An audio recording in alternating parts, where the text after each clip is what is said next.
তাকাও, তোমার বিয়ের ব্যাপারে আমার কথা আছে। শুনতে পারতেছো? তুমি শুনতে পারতেছো?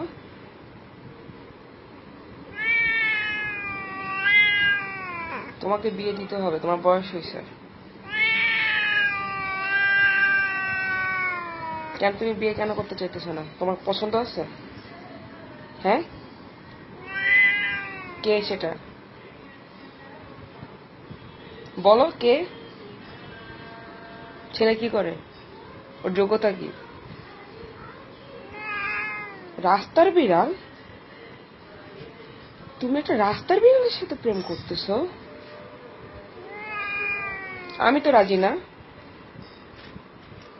আমি এই বিয়েতে রাজি না। তুমি ওর দিকে তাকো কেন, আমার দিকে তাকো। আমি এই বিয়েতে রাজি না। এভাবে কনভিন্স করলে চলবে না। আমি ওর সাথে তোমার বিয়ে দিব না। ও একটা রাস্তার বিড়াল। ও তোমাকে কি খাওয়াবে? না, তুমি যা বললেই তো হবে না। তুমি তো সব খাইতে পারো না, আমি তো জানি। তুমি ওর সাথে সুখী হইতে পারবা না। আমি বলতেছি তুমি ওকে বিয়ে করতে